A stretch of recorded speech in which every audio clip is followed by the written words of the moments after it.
An Arkansas woman came up with a rather disturbing way to make some extra money. It's one of the weirdest stories we've ever come across.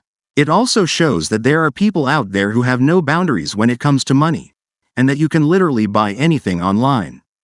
The 36-year-old former mortuary services worker sold 20 boxes of everything, from human organs to skulls. Her main customer was a man in Pennsylvania. According to court documents, the woman worked for a company that offered commercial cremation services. One of their clients was an anatomy lab at the University of Arkansas, which used donated cadavers for medical education and research.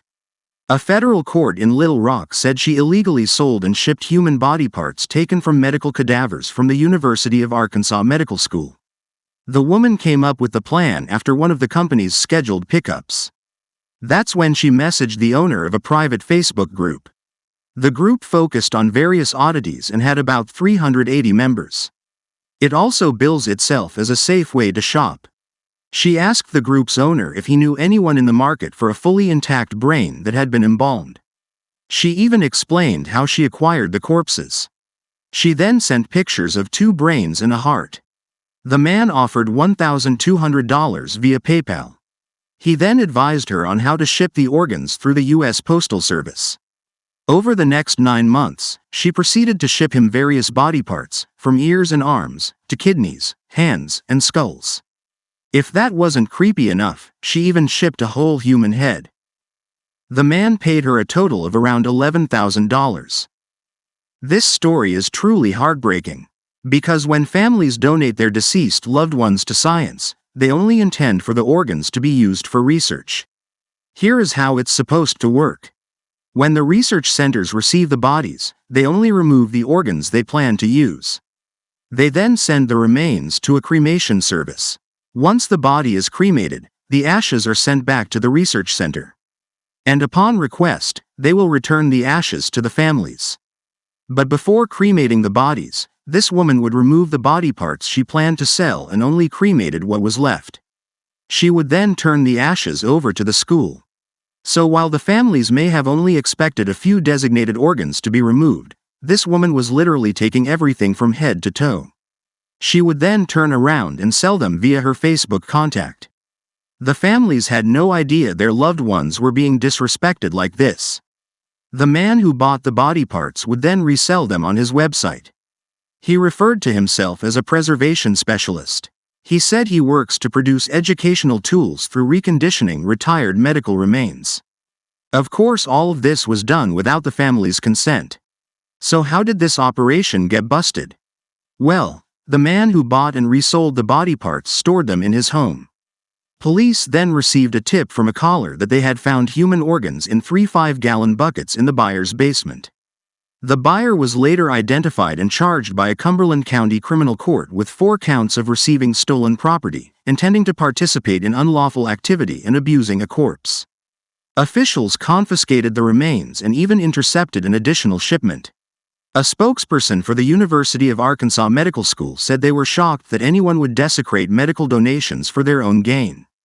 They issued the following statement: "Human bodies are an indispensable aid in the education of medical students. We are extremely respectful of our donors when they're in our care." The university said that they even hold ceremonies each year to honor the deceased donors. The school and the cremation company knew nothing of the sales until they were contacted by the FBI. The company said they fired the employee immediately. She was arrested and charged with 12 counts of mail fraud, wire fraud, and interstate transportation of stolen property. The former employee pleaded not guilty, but in the end, she was found guilty on 1 count of conspiracy to commit mail fraud and 12 counts of interstate transportation of stolen property. She was sentenced to 15 years in federal prison.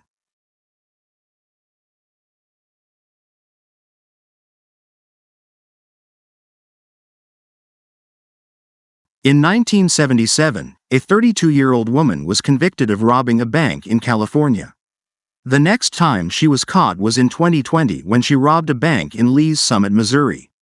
We don't know if she had robbed any banks in between that time, but in 2020 she was 75 years old and still robbing banks.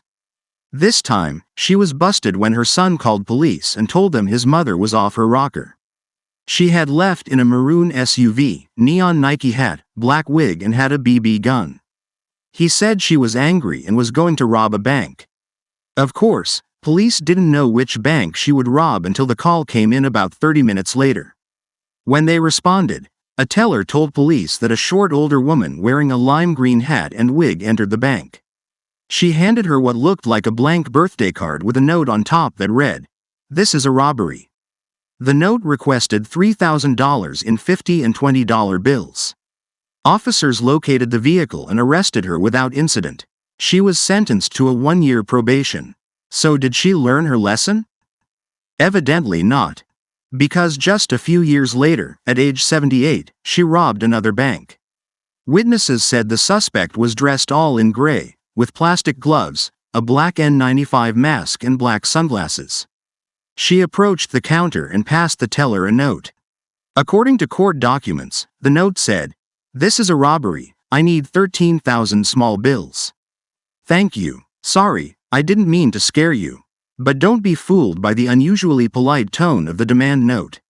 Surveillance video captured her banging on the counter, asking the teller to hurry and give her the money. The frustrated woman eventually told the teller not to count the money, just give it to her. After she was given the money, she was seen leaving in a Buick SUV with a handicap tag. That's pretty convenient because it also means she was able to park in the handicap spot. Police rushed to the scene and soon located the vehicle. When they conducted a traffic stop, they had no idea who the bank robber was until she was taken into custody. The Pleasant Hill police chief described the scene this way. Obviously, it was, a tense situation, but when the hands of an elderly woman come out of the car, and that is who's driving the suspect vehicle, it's a little shocking. He said in his 30 years of police work, he's never encountered a bank robber that was her age. Police said she smelled strongly of alcohol. They also found a large amount of cash in small bills on the floorboard. The woman was taken into custody without incident. She was charged with 1 count of stealing or attempting to steal from a financial institution. Her bail was set at $25,000. The woman had no diagnosed ailments, but because of her age, police were working to determine whether any underlying health factors contributed to her actions. They said they were working with agencies to figure out what other steps they could take. After hearing about the story, one 89-year-old woman summed it up this way. Well, maybe she was desperate. Sometimes we don't save enough money. I wouldn't have the energy to do it myself. You can't run very fast at 78, I'll tell you.